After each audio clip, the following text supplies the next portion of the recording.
يومك للشعب ودادا ليكن حبك للأرض مداد قلم أنت فكم عبرت عنا وبنيت المجد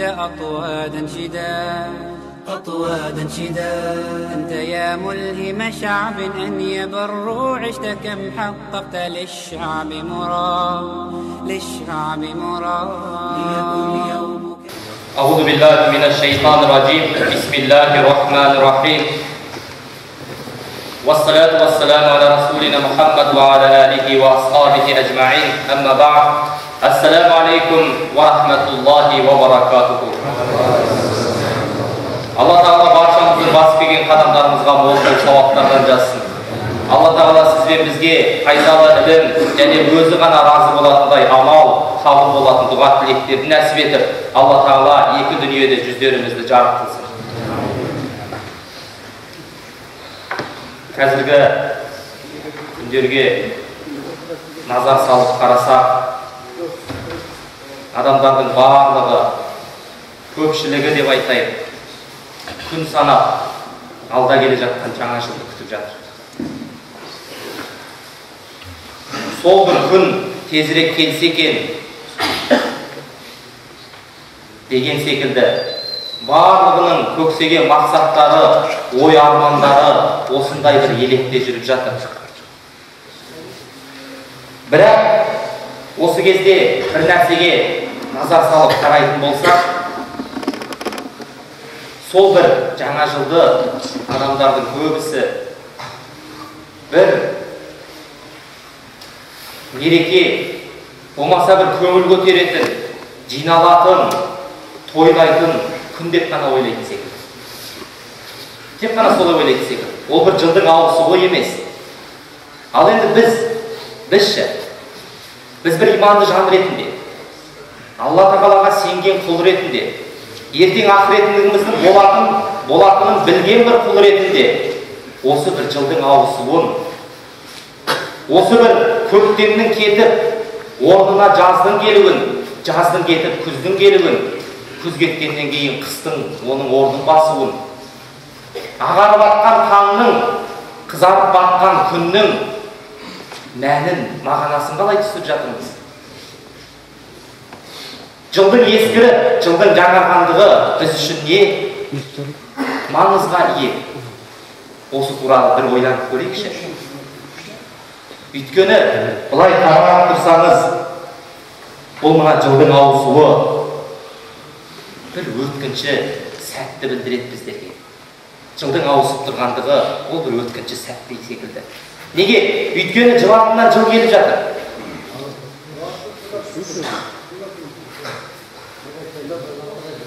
Абу Дарда деген пайғамбарымыздың саллаллаху алейхи ва саллям сахабасы бір сөзінде былай дейді: "Я ибни Адам, әй адам баласы, иннама анта айямун, расында сен күндерден тұрасың" дейді. Әй адам баласы, расында сен күндерден құралғасың дейді. "Фа иза захаба минка яумун захаба бa'ду". Егер сенің бір күнің өтсе дейді, бір күнің кетсе, сенің бір бөлігін қоса кетті дейді. Оны қалай түсінеміз? Бір күнде 365 күн бар, бір жылда. Бір жылда қарасақ 365 күннен құралған. Егер адам баласы 10 жыл өмір сүретін болса, қанша болады? 3650 күн болады екен.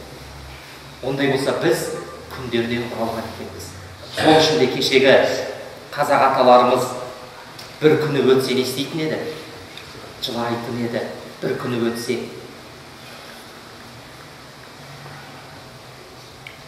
Жаңағы сахаба айтқандай, адамның бір күні өтсе, ол адамның бір бөлігі кетті деген сөз екен. Сол күніңмен бірге бір күнің өтіп кетті деген сөз екен. Енді бұл жерде қарасаңыз, адам баласы сол бір өмірінің өткендігіне кейде бір мәз болып жүргендей көресің. Біреулер жасының бір үлкен жасқа жеткендігіне масаттанып, мен осындай жасқа жеттім, деп мақтанып жүргендігін көресің. Бірақ сол өтіп жатқан өмірде арт жаққа бір үңіліп қарайықшы. Сол өткен өмірде біздер не істей алдық? Біздер қандай нәрселер жасадық? Пайғамбар саллаллаху алейхи ва саллям бір хадисінде айтады біздерге, адамның жаңағы жасының ұзақтығына байланысты мақтанатындығына келген хадисте айтады: "Хайрун наса ман тала умруhu ва хасана амалуху." Адамдардың ішіндегі ең жақсысы жасының ұзақ болғаны және амалдарының ізгі болғандары дейді. Ол адамдардың ішіндегі ең жақсысы. Тек қана жастың ұзақтығы емес, одан кейін дейді: "Ва шаррун нас" дейді. Ал адамдардың ішіндегі ең жаманы ман тала умруhu ва са'a амалуху дейді. Адамдардың ішіндегі ең жаманы жасының ұзақ болып, бірақ амалдарының нашар болғаны дейді. Амалдарының жаман болғаны. Ондай болса, біздің жасымыздың ұзақтығы емес екен маңыздылығы. Сіз сол жасаған жасыңызды қалай жасадыңыз? Сіз сол жасаған жасыңызда қандай Алла Тағала разы болатындай істер істедіңіз? Міне сол маңызды екен. Өміріңізді қалай сүрдіңіз? Алла Тағаланың заңдылығымен жүрдіңіз ба? Бұл нәрсе маңызды екен. Пайғамбар саллаллаху алейхи ва саллям тағы да бір біздерге өсиет ретінде мынадай бір хадис жеткізеді: "Ихтаним хамсан қабля хамсин." 5 нәрсені 5 нәрседен бұрын пайдаланып қал дейді. 5 нәрсе келмей тұрып 5 нәрсені пайдаланып қал дейді.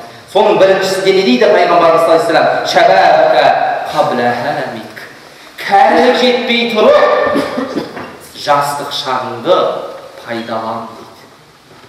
Яғни сол кәрілік келмей тұрып жастық шақты пайдалану деген қалай ол? Өмірдің қызықшылықтарына елдер айтады ғой, жастық шақ деген бір рет келеді, өмірдің қызығын көріп қал дейді.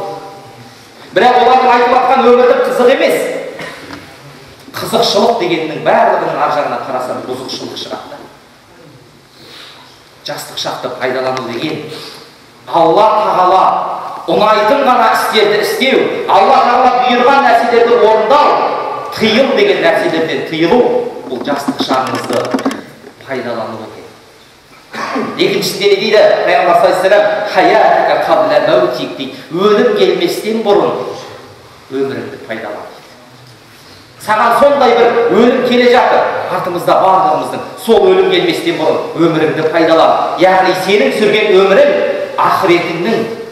ақыретің үшін еткен егістігің болсын дейді. Расында бұл өмір біз сүріп жатқан өмір ақыретіміздің егістік бақша секілді. Осы өмірде не егеміз? Қияметте соны орамыз. Бұл өмірде қалай өмір сүрсек, солай өлеміз. Қалай өлсек, солай тіріледі екенбіз да. Мәселе біздің ұзақ, қысқа сүрген өмірімізде емес. Мәселе ол өмірді Алла разы болатындай сүрдіңіз ба сіз? Мәселе солай екен да. Тіпті бір сахабасы Пайғамбар саллаллаху алейхи ва саллямның бір сөзінде айтады. Ибн Аббас болу керек. "Кайфа нафраху" дейді. "Ал-мауту мин вараина." Біз қалай қуанамыз артымыздан өлім қуып келе жатса дейді. "Вал-қубуру амамана."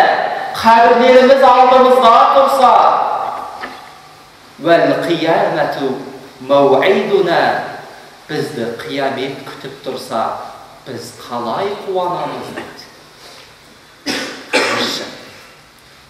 Біздер кейде бір мейрам деп, адамдардың жүзінің жадыра, күліп, қуанып сол мейрамды күтіп жүргендігін көреміз. Біз неге қуанамыз? Сізге жәннаттықсың деген хабар келді ме Алла Тағала тарапынан? Кеше Пайғамбар саллаллаху алейхи ва саллямның кезінде баршамызға белгілі, 10 сахаба көзінің тірісінде жәннатпен сүйіншіленді. 10 сахаба жәннатпен сүйіншіленді. Сол 10 сахабаның бірі кім еді? Абу Бакр еді. Абу Бакр не дейді? Егер Алла Тағала маған жәннатты нәсіп етті ғой, бірақ менің бір аяғым, 10 аяғым жәннатта тұрып, сол аяғым әлі жәннатқа кірмеген болса, сол аяғымның жәннатқа кіретіндігіне кім кепіл береді дейді. Сонда да күмән бар. Сол аяғым жәннатқа кіреді деп ешкім кепілдік бере алмайды маған дейді. күмәнданады. Ал Омар не дейді? Ол да жәннатпен шинчіленген Омар радиаллаху анху не дейді? Омар айтады, егер былай айтса дейді, жер бетіндегі бүкіл адам баласы жәннатқа кіреді, тек қана бір-ақ адам тозақтық болады деп айтса дейді, Омар радиаллаху анху айтады, Құдайдан мен жылап сұрар едім күндіз түні, сол бір адам мен болып қалмайыншы деп Құдайдан жалбарынып сұрар едім дейді. Қараңызшы, ал біздерге сондай сен жәннаттықсың деген бір хабар келді ма осы уақытқа дейін?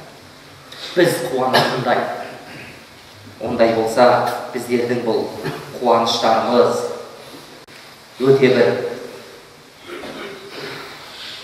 орынсыз нәрселер болып табылады екен. Баяғыда бір Фудейл деген үлкен ғұлама, жазушы бір кісіге ассаламу алейкум деп амандасып, аға жасыңыз қаншаға келді деп сұраған. Сөйдесе әлгі қария айтады, 60-ға келдім. Шіреніп.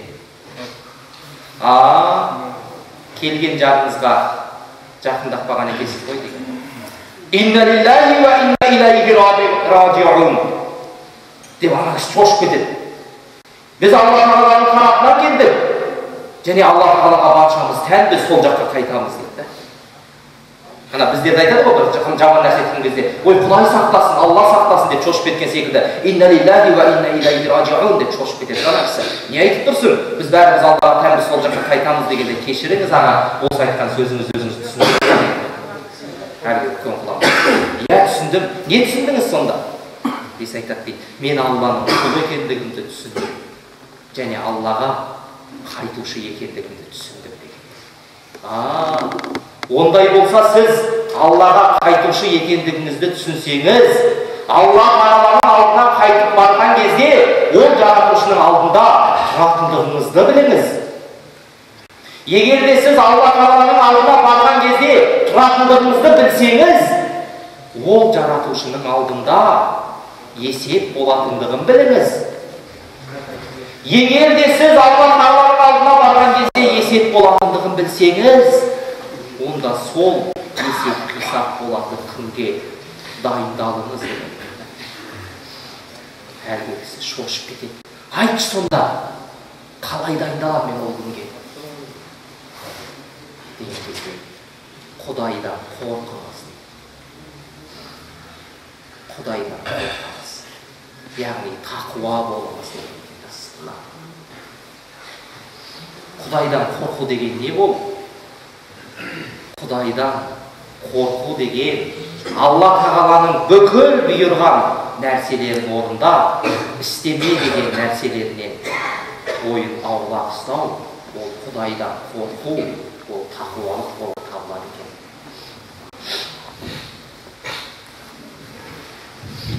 Сол секілді жаңа адамда бір сондай бір жасқа жеткендігін, үлкен бір жасқа жеткендігін өздерінше бір мақтан тұтып жүреді. Әрине біз үлкендерді құрметтейміз. Өйткені пайғамбарымыз саллаллаху алейхи ва саллям бір хадисінде не деді? "Мән лам юақбир кабиран ва лам ярхам сағиран фалайса минна."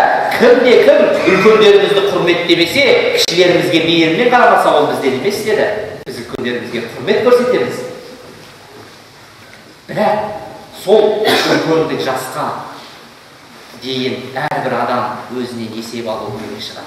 Қазіргі кезде мына жан-жақтың барлығына қарайтын болсамыз, кез келген мекеме, кез келген бір топ, кез келген ұйым өздерінің жылдық есептерін жасап жатыр. Солай емес? Барлығы біз осы өткен жылға не істедік? Қандай жетістіктерге қол жеткіздік? Біз осы өткен жылда қандай кемшіліктер жіберіп алдық? Мына жерінде кемшілік жіберіп олқылық жасап алыппыз. Келесі жылы бұл қателікті жібермеу керек. Келесі жылы осы жерге көбірек көңіл бөліп, келесі жылы осы жерде көбірек табыс табуымыз керек деп барлығы өздері бір есептерін жасап, өздерінше жаңа жылға жаңаша жоспарларын жасап жатыр.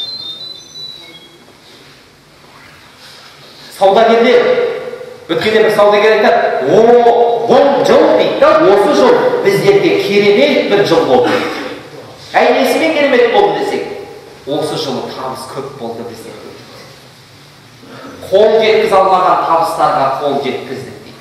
Ол саудагер не істеп жатыр?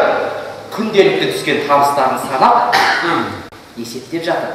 Күнделіктісін бір есептеп алады, айлық табысын бір есептеп алады. Жылдың соңында жылдың қаншама кіріс кіргендігін, қанша шығын шыққандығын, қай жерде ұтылғандығын, қай жерде опық жегендігін бір есептеп алады. Бірақ ол саудагер не істеп жатыр? Бүкіл нәрсесін Құдай Тағаланың алдындағы сол бір байлықпен, сол тапқан табысымен ғана есептеп жатыр да. Ал сіз бен біз Алланы ойлаған, қияметті ойлаған, ақыретіміз күтіп тұрған ертең алдында иманды жан ретінде неге бір сәт өзімізден есеп алмасқа? Барлығы есептерін жасап жатыр ғой. Ондай болса біздер де бір осы жаңа жылдың алдында өзімізден есеп алып қояйық. Омар радиаллаху анху бір сөзінде айтады: Хасибу анфусикум қабла ан тухасабу. Сендер өздеріңнен есеп алыңдар. Алла Тағала сендерден есеп алмай тұрған кезде. Бірінші біз өзімізден есеп алып алсақ, бәлкім ертең Алла Тағаланың алдына барғанда, қияметтің күнінде, осы өмірде күнделікті өзімізден есеп алып отырсақ, Алла Тағаланың алдындағы есебіміз жеңіл болады. Неге? Өйткені үлкен ғұламалыққа жеткен ғалымдар несімен ғұламалыққа жеткен? Өйткені олар күнде кешке жақын жастығына басын қойған кезде өзінен өзі есеп алатын болған екен. Бүгін мен не істедім? Бүгін мен Алла Тағала разы болатындай қандай амал істедім? Бүгін мен кімді ренжіттім?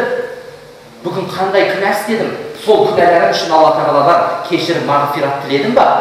Истиғфар жасадым ба Алла Тағаланың алдында? Деп әрқайсысы өзінен есеп алатын болған екен. Ондай болса, біздер де бір сәт ойлап қарайық. Ең бірінші есебіміз біздің байлығымыз болған иманымыз болсын онда.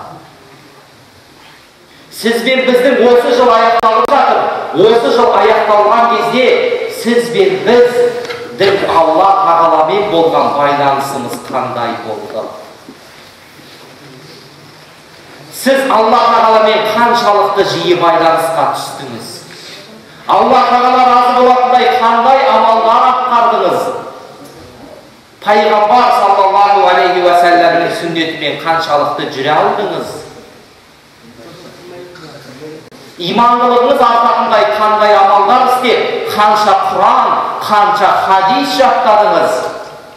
Сіз Құранды биыл қанша рет оқыдыңыз? Сіз Пайғамбар саллаллаху алейхи ва сәлләмнің тарихын биыл оқып бітіре алдыңыз ба?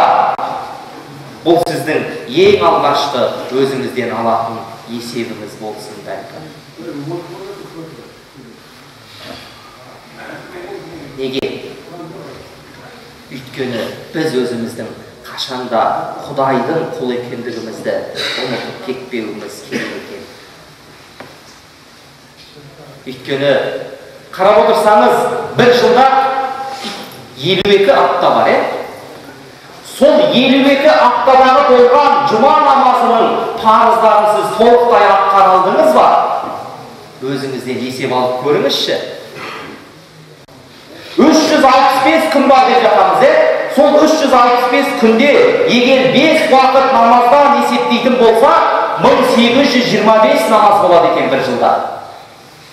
Сіз сол бір жылдағы 1825 намазыңыз ешбірі қаза қалмастан, барлығы орнына қойылып, парыз намазда уақытылы орындалды ма? Сіз өзіңізден бір сәт есеп алып көріңізші. Сіз Құдайдың алдында қарыз болып қалған жоқсыз ба? Кейбіреулер айтады ғой, жаңа жылға қарызсыз кірейік деп. Онда сіз мойныңыздағы парызыңыз қарыз болған жоқ па? Сол нәрсеге бір сәт үңіліп қарап қою керек шығар. Міне есеп, жаңа жылдық есеп. Біз өзімізден ол есеп алайық. Алла Тағаланың осы бір 2013 жылдағы Рамазан деген оразасының 30 күнінде біреулері жолаушы болып, денсаулығымыз жарамай қаза кетіп қалған жоқ па? Егер де қаза кетіп қалған жағдайда, сіз ол қазаның орнын толтыра алдыңыз ба? Ол нәрседен де бір сәт есеп алып қою керек. Сіз осы бір жылда қандай күнәлар істеп қойдыңыз? Егер де сіз сондай бір күнәлар істеп қойған болсаңыз, ол күнәларыңыз үшін Алла Тағаладан кешірім тіледіңіз ба? Истиғфар жасадыңыз ба? Абу Бакр радиаллаху анху бір пайғамбар саллаллаху алейхи ва саллямнан жеткізген хадисінде айтады: "Ма мин раджулин ядбу занбан, сумма яқуму фаятатаххару ва юсалли, сумма ястағфируллахи илля ғуфира лах." Bir адам бар дейді, ол адам күнә істеп қояды дейді. Ол адам күнә істейді, және артынан тұрады да дәрет алады. Кейін намаз оқиды.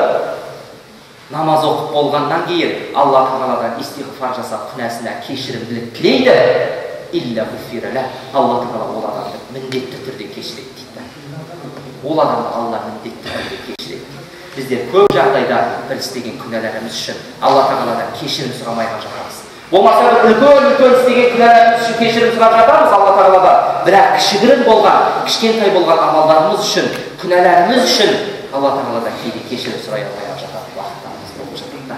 Осындай сәттерді сіз жіберіп алған жоқсыз ба? Егер де бір осындай сәттерді сіз жіберіп алған болсаңыз, күнәлар істеп алған болсаңыз, келесі жолы ол нәрселер сіздің ойыңыздан ешқашан табылмау керек келесі жылда.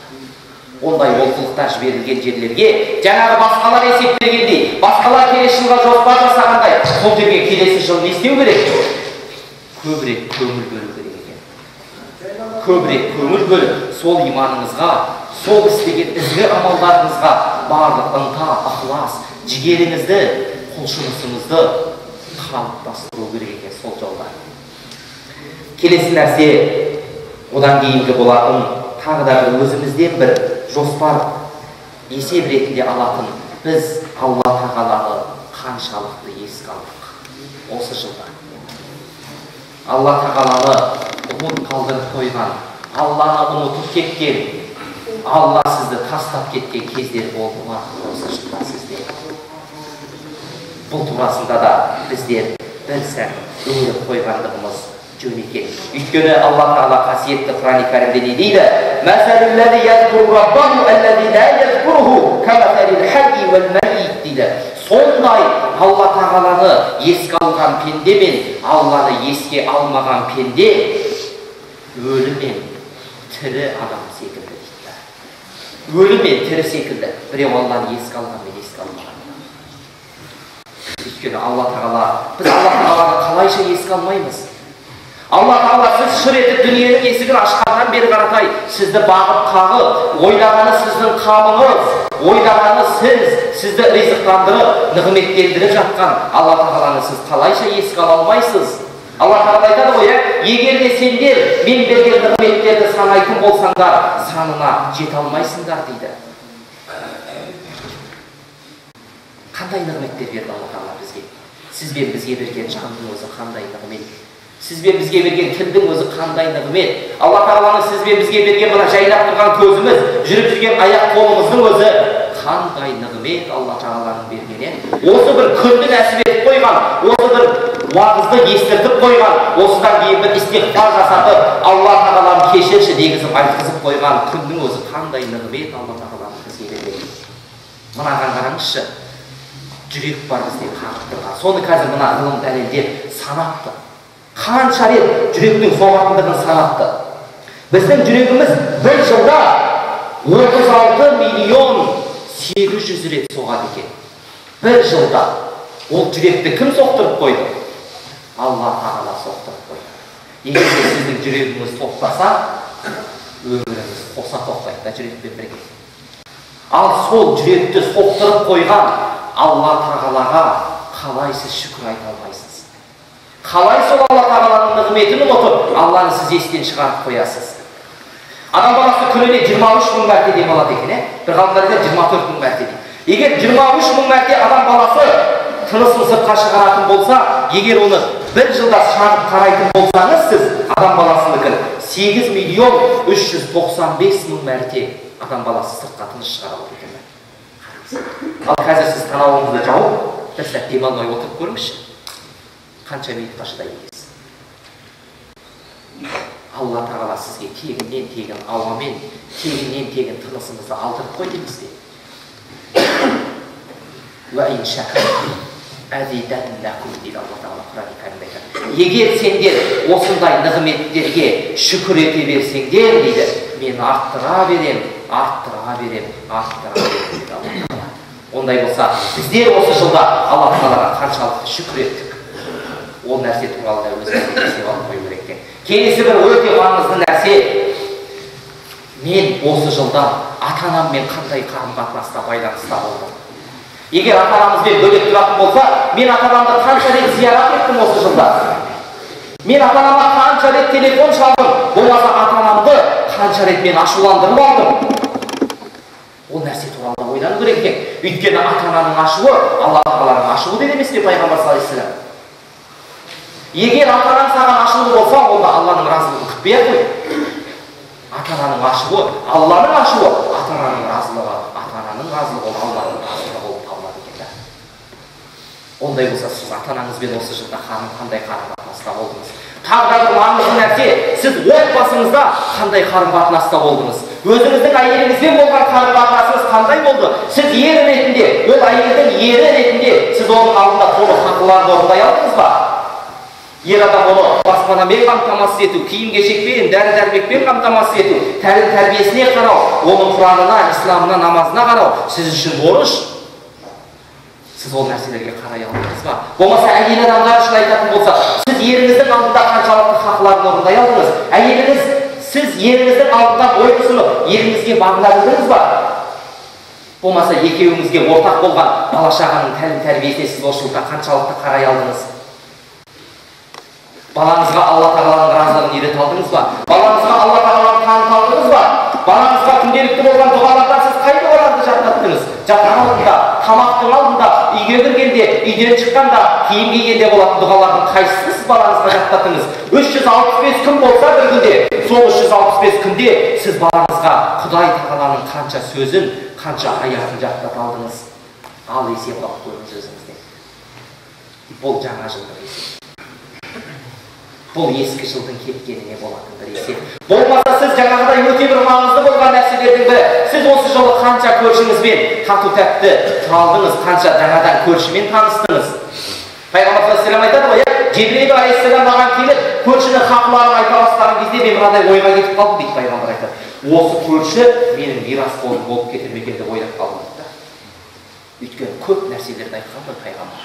Сол үшін қазақ атамыз осы шариғатты мықты білген, көрші хақысы, тәңір хақысы деді да.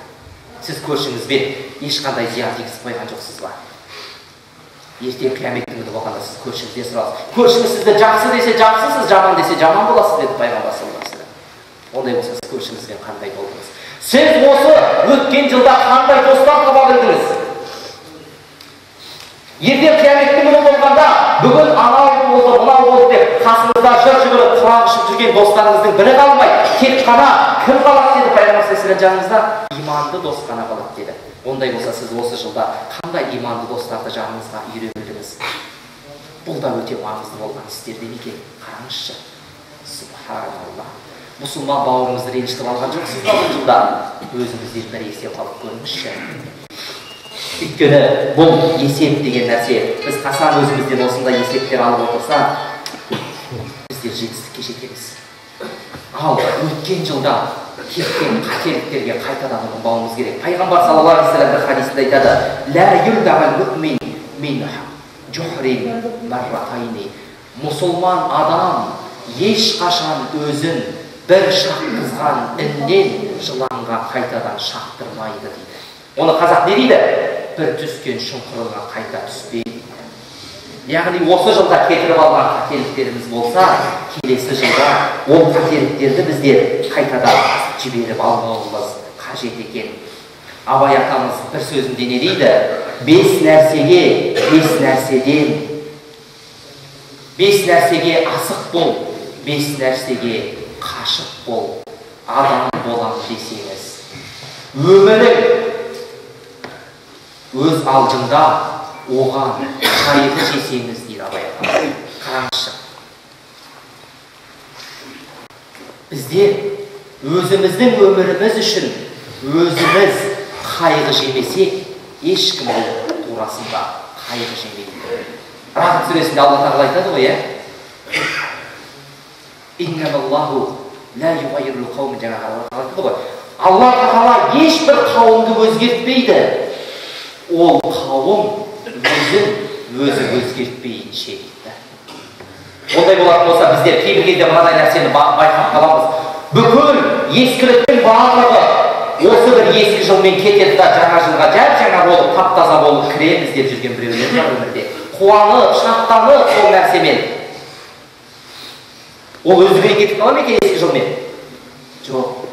Сіз сол нәрсе үшін қайғы жесеңіз, уайым жесеңіз, өзіңізді өзгертуге тырыссаңыз, сол кезде ғана ол нәрселер кетер екен бойыңызда. Алла Тағала онсыз сізді өзгертпейді. Тағы да бір білетін нәрсе мынау. Ертең сол бір күн келген кезде, сол бір елдердің күн санап күтіп жүрген бір мерекесі келген кезде, адамдардың барлығы Алла Тағаланың ашуын тудыратын істерісі, қарақтар ішіп жатқан кезде, сіз солардың жанынан табылып қалмауға тырысыңыз. Алла Тағала барлығын бақылап, барлығын біліп, барлығын сызып, жазып тұрған кезде, сіз сол бір Алланың ашуын тудыратын нәрселерді пенделер істеп жатқанда, сіз сол нәрселерді істемеңіз. Сіз ол кезде сәждеде жатыңыз. Сіз ол кезде Алла Тағаладан дұға тілек тілеңіз. Сіз ол кезде Алла Тағаладан басқалар үшін хидаят сұраңыз, отбасыңыздың амандығын сұраңыз. Сіз ол нәрселерді істемеңіз. Сіз Алла разы болатын нәрселер ғана істеңіз. Тіпті оған шамаңыз келмегенде, солардың қасынан табылмай қойыңыз. Бұл сізді Алла Тағаланың мерейіне, разылығына, үстемдігіне бөлейтін бір ізгі, салихалы амалдардан болады. Алла Тағала сіз бен біздің жүздерімізді екі дүниеде жарық етсін. Алла Тағала сіз бен бізге екі дүниенің бақытын, екі дүниенің нығметін ғана нәсіп етсін. Алла Тағала сіз бен бізге пайдалы ілім, салихалы ұрпақ, өзінен шынайы қорқа білетін жүрек, өзінен қорқатын тіл нәсіп етсін. Субханакаллаху бихамдика ашхаду ан ла илаха илля ант, астағфирук ва атубу илейк. Ассаламу алейкум ва рахматуллахи ва баракатух.